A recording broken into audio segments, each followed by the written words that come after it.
നമ്മുടെ എല്ലാവരുടെയും first salary എന്ന് പറയുന്നത് നമ്മുടെ ഒരു ഇമോഷനാണ്, നമ്മുടെ ഒരു സന്തോഷമാണ് അല്ലേ.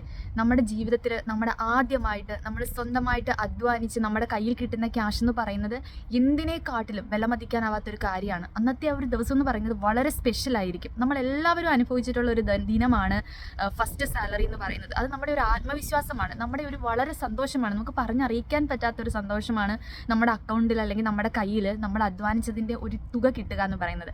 അപ്പം അത് നമ്മൾ എന്ത് ചെയ്യണം എന്ന് തീരുമാനിക്കുന്നത്, ആ ഒരു കണക്കൂട്ടലെന്ന് പറയുന്നത് ഇനി അടുത്ത ഒരു 10 വർഷത്തേക്ക് പൈസ നമ്മുടെ കയ്യിൽ നിൽക്കുമോ ഇല്ലയോ എന്നുള്ളതിൻ്റെ ഒരു തുടക്കമായിട്ടാണ് നമ്മുടെ ഫസ്റ്റ് സാലറി എന്ത് ചെയ്യണം എന്ന് നമ്മൾ ഡിസൈഡ് ചെയ്യുന്ന ആ ഒരു നിമിഷം.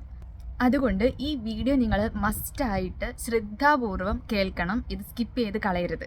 നമ്മൾ എല്ലാ ആൾക്കാരും ആദ്യമായിട്ട് ചെയ്യേണ്ട കാര്യം എന്താണെന്ന് വെച്ചാൽ, ഇതെൻ്റെ ലൈഫ് എക്സ്പീരിയൻസ് ആണ്, ഞാൻ ചെയ്യാൻ മറന്നുപോയൊരു കാര്യമാണ്, പക്ഷെ വളരെ വൈകിയാണെങ്കിലും ഇപ്പോൾ ഞാൻ ചെയ്ത ഒരു കാര്യമാണ്. നമ്മൾ ആദ്യത്തെ സാലറി നമ്മൾ ഇൻവെസ്റ്റ് ചെയ്യുകയല്ല വേണ്ടത്. ശരിക്കും പറഞ്ഞാൽ മറ്റുള്ള വിനോദ ആവശ്യങ്ങൾക്ക് വേണ്ടിയിട്ട് അടിച്ചു പൊളിക്കുകയല്ല വേണ്ടത്. സത്യത്തിൽ ഫസ്റ്റ് സാലറി എന്ന് പറയുന്നത് നിങ്ങളെ പ്രൊട്ടക്റ്റ് ചെയ്യാൻ വേണ്ടിയിട്ട്, ഭാവിയിൽ നിങ്ങളെ സംരക്ഷിക്കുന്നതിന് വേണ്ടിയിട്ടുള്ളൊരു തുടക്കം കുറിക്കാൻ വേണ്ടിയിട്ട് അതിലൊരു വീതം നമുക്ക് ഉപയോഗിക്കാൻ വേണ്ടിയിട്ട് സാധിക്കും. ഒരു മെഡിക്കൽ എമർജൻസി നമ്മുടെ ലൈഫിൽ ഉണ്ടായിക്കഴിഞ്ഞാൽ നമ്മുടെ കുറച്ച് വർഷത്തേക്കുള്ള നമ്മുടെ ആഗ്രഹങ്ങൾ, നമ്മുടെ സ്വപ്നങ്ങളെല്ലാം തുടച്ച് മാറ്റപ്പെടുകയാണ് ചെയ്യുന്നത്. ഒരു മെഡിക്കൽ എമർജൻസി ഉണ്ടാകുന്ന സമയത്ത് നമ്മുടെ കയ്യിലുള്ള സേവിങ്സ് നമുക്ക് മതിയായെന്ന് വരത്തില്ല. അതുകൊണ്ട് നമ്മൾ മറ്റു പലരുടെയും കയ്യിൽ നിന്ന് വാങ്ങും, അല്ലെങ്കിൽ ബാങ്കിൽ നിന്ന് ലോൺ എടുക്കും, അല്ലെങ്കിൽ പലിശയ്ക്ക് പൈസ എടുക്കും. ഇങ്ങനെയുള്ള കാര്യങ്ങൾ ചെയ്യുന്നതിൽ കൂടെ നമ്മുടെ സാലറിയും നമ്മുടെ സ്വപ്നങ്ങളും എല്ലാം കുറച്ച് വർഷത്തേക്ക് നമുക്ക് മാറ്റി വെക്കേണ്ടതായിട്ട് വരും. അതുകൊണ്ട് ഹെൽത്ത് ഇൻഷുറൻസ് എടുക്കുക എന്ന് പറയുന്നത് ഒരു ബേസിക് അഡൽട്ട്ഹുഡ് ആയിട്ടുള്ള ഒരു കാര്യമല്ല, നമ്മുടെ സർവൈവൽ ആയിട്ടുള്ള ഒരു കാര്യമാണ്, നമ്മുടെ സർവൈവലിൽ ഉൾപ്പെടുന്ന ഒരു കാര്യമാണ്. നമുക്ക് ജീവിക്കാൻ ആവശ്യമായ വളരെ അത്യാവശ്യമായിട്ടുള്ള ഒരു ഘടകമാണ് ഹെൽത്ത് ഇൻഷുറൻസ് എടുക്കുക എന്ന് പറയുന്നത്.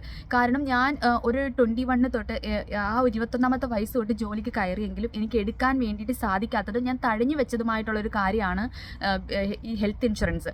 പക്ഷേ ഞാൻ ഒരു 33 ഇയേഴ്സ് ആയപ്പോഴത്തേക്ക് എനിക്കത് എടുക്കണം തോന്നി. മറ്റുള്ള ഒരാൾ കാരണം ഞാൻ പ്രചോദനത്തിൽ ഹെൽത്ത് ഇൻഷുറൻസ് എടുത്തു.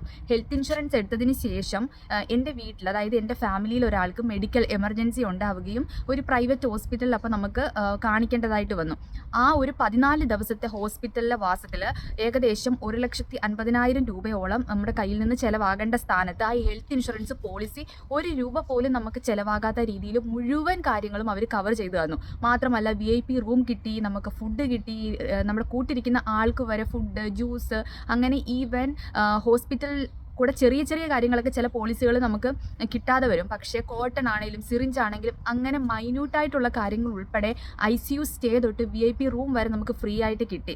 ആ സമയത്ത് നമ്മളൊരു 3 മന്ത് ആയിട്ടേ ഉണ്ടായിരുന്നുള്ളൂ അതിൻ്റെ ഇൻഷുറൻസ് ഇൻസ്റ്റാൾമെൻറ്റ് അടച്ചു തുടങ്ങിയിട്ട്. അപ്പോൾ അതൊരു വലിയ കാര്യമായിട്ട് എനിക്ക് തോന്നി. ഇതൊരു ബേസിക് സർവൈവലാണ്. ഏതൊരു മനുഷ്യനെ സംബന്ധിച്ചും ഏത് സമയത്തും എന്താണ് നമുക്കോ നമ്മുടെ കുടുംബത്തിലുള്ളവർക്കോ ഉണ്ടാവുക എന്ന് നമുക്ക് അറിയില്ലാത്ത പക്ഷം നമ്മളൊരു ഇൻസ്റ്റാൾമെൻറ്റ് രീതിയിലാണെങ്കിലും ഒരു ഹെൽത്ത് ഇൻഷുറൻസിൽ ചേരുന്നത് വലിയ കാര്യം തന്നെയാണ്. രണ്ടാമതായിട്ട് നിങ്ങളുടെ സാലറി കൊണ്ട് ചെയ്യേണ്ട കാര്യം എന്താണെന്ന് വെച്ച് കഴിഞ്ഞാൽ, ഒരു എമർജൻസി ഉണ്ടാകുന്ന സമയത്ത് നമുക്ക് പെട്ടെന്ന് നമുക്ക് വിഡ്രോ ചെയ്യുന്ന രീതിയിൽ ഒരു ചെറിയ സേവിങ്സ് നമ്മൾ ഉണ്ടാക്കുക. അതിൻ്റെ അർത്ഥം നമുക്ക് ജീവിതത്തിൽ എന്ത് ബാഡ് തിങ്സും എപ്പോൾ വേണമെങ്കിലും സംഭവിക്കാം എന്നല്ല. നമ്മൾ ചെറുതായിട്ടൊന്ന് പ്രതീക്ഷിക്കുക, നമ്മുടെ ജീവിതത്തിൽ എനിക്ക് ഏത് രീതിയിലുള്ളൊരു കാര്യത്തിൽ ഒരു എമർജൻസി ഉണ്ടായാലും പെട്ടെന്ന് എനിക്ക് വിഡ്രോ ചെയ്യുന്ന രീതിയിൽ കാശ് നമുക്ക് സ്വരൂപിക്കുക. കാരണം ഒരു എമർജൻസി സിറ്റുവേഷൻ പെട്ടെന്ന് ഉണ്ടാകുന്ന സമയത്ത് നമ്മുടെ സമാധാനം എന്ന് പറയുന്നത് നമുക്ക് പൂർണ്ണമായിട്ടും നഷ്ടപ്പെടും. നമ്മൾ പെട്ടെന്ന് പാനിക്കാവും. അത് വളരെ വിലപ്പെട്ടതാണ് ആ ഒരു സമയം. ആ ഒരു സമയത്ത് നിങ്ങൾക്ക് ടെൻഷൻ അടിക്കേണ്ടതായിട്ടുള്ള ഒരാവശ്യം വരാത്ത രീതിയിൽ ചെറുതാണെങ്കിലും ഒരു തുക നിങ്ങളുടെ കയ്യിൽ എമർജൻസിക്ക് വേണ്ടിയിട്ട് നിങ്ങൾ സ്വരൂപിച്ച് വെക്കുക. ഇനി നമ്മൾ ഹെൽത്ത് ഇൻഷുറൻസ് സെറ്റപ്പ് ചെയ്തു. രണ്ടാമതായിട്ടൊരു ചെറിയ തുക നമ്മുടെ എമർജൻസി ഫണ്ട് എന്നുള്ള രീതിയിൽ നമ്മൾ സ്വരൂപിച്ചു.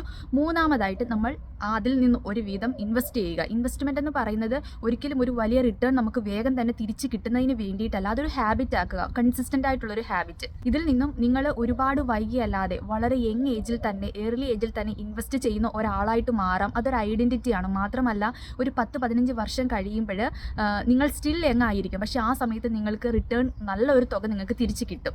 അതുകൊണ്ട് വളരെ യങ്ങായിട്ടുള്ളൊരു ഏജിൽ വളരെ വലിയൊരു തുകയല്ലെങ്കിലും ചെറിയൊരു തുക കൺസിസ്റ്റൻ്റ് ആയിട്ട് അത് ഇൻവെസ്റ്റ് ചെയ്യുന്ന ഒരു ഹാബിറ്റ് നിങ്ങൾക്ക് നിങ്ങളിൽ തന്നെ ഉണ്ടാക്കിയെടുക്കാം. അപ്പം നാലാമതായിട്ട് നിങ്ങൾ ചെയ്യേണ്ട കാര്യം എന്ന് പറയുന്ന ഒരു മടിയും കൂടാതെ നിങ്ങളുടെ സാലറിയിലെ ഒരു വിഹിതം നിങ്ങൾക്ക് വേണ്ടിയിട്ട് നിങ്ങൾ യൂസ് ചെയ്യുക. അതിന് നിങ്ങൾ ഒരു മടിയും നിങ്ങൾ കാണിക്കേണ്ട കാര്യമില്ല. നിങ്ങൾ കഷ്ടപ്പെട്ട് സമ്പാദിക്കുന്ന പൈസയുടെ ഒരു വിഹിതം നിങ്ങൾക്ക് വേണ്ടിയിട്ട്, നിങ്ങളുടെ സ്വന്തമായിട്ടുള്ള സെൽഫായിട്ടുള്ള ആവശ്യങ്ങൾക്ക് വേണ്ടിയിട്ട് നിങ്ങൾ വിനിയോഗിക്കുക. മറ്റാൾക്കാർ എന്ന് വേണമെങ്കിലും പറഞ്ഞോട്ടെ, അതിൽ ഒരു മടിയും ഒരു നാണക്കേടും നിങ്ങൾ വിചാരിക്കേണ്ട കാര്യമില്ല. ലാസ്റ്റായിട്ട് എനിക്ക് പറയാനുള്ള കാര്യം എന്ന് വെച്ച് കഴിഞ്ഞാൽ, ഈ ഫസ്റ്റ് സാലറി എന്ന് പറയുന്നത് നമ്മൾ പരസ്യങ്ങൾക്ക് വേണ്ടിയിട്ട് അല്ലെങ്കിൽ എനിക്ക് സാലറി കിട്ടിയെന്ന് മറ്റുള്ളവർക്ക് മുന്നിലും ബന്ധുക്കൾക്ക് മുന്നിലും നമ്മളങ്ങനെ കാണിക്കേണ്ടതായിട്ടുള്ളൊരു കാര്യമല്ല. ഫസ്റ്റ് സാലറി എന്ന് പറയുന്നത് എപ്പോഴും ഫൗണ്ടേഷനാണ്, നമുക്ക് കാണാൻ പറ്റാത്ത രീതിയിലുള്ള ഒരു ഫൗണ്ടേഷൻ. കാരണം ഒരു കെട്ടിടം വളർന്നു വരണം എന്നുണ്ടെങ്കിൽ അതിൻ്റെ ബേസിക് ഒരു ഫൗണ്ടേഷൻ എന്ന് പറയുന്നത് എപ്പോഴും സ്ട്രോങ് ആയിരിക്കണം. അതുപോലെ തന്നെയാണ് നമ്മളുടെ ഫസ്റ്റ് സാലറിയും. പിന്നീട് അങ്ങോട്ടുള്ള നമ്മുടെ മണി എങ്ങനെ കൈകാര്യം ചെയ്യണം എന്നുള്ള നമ്മുടെ ജീവിതത്തിൻ്റെ ഉറച്ച തീരുമാനമാണ് നമ്മളുടെ ആദ്യത്തെ സാലറി. അത് മിസ്സാക്കരുത്. നിങ്ങളുടെ സാലറിയോടുള്ള സമീപനമാണ് എത്രത്തോളം ഉയർച്ചയിലേക്ക് നിങ്ങൾ വളരണം എന്ന് തീരുമാനിക്കുന്നത്. അതിനൊരു ബേസിക് ഫൗണ്ടേഷനാണ് നിങ്ങളുടെ സാലറി.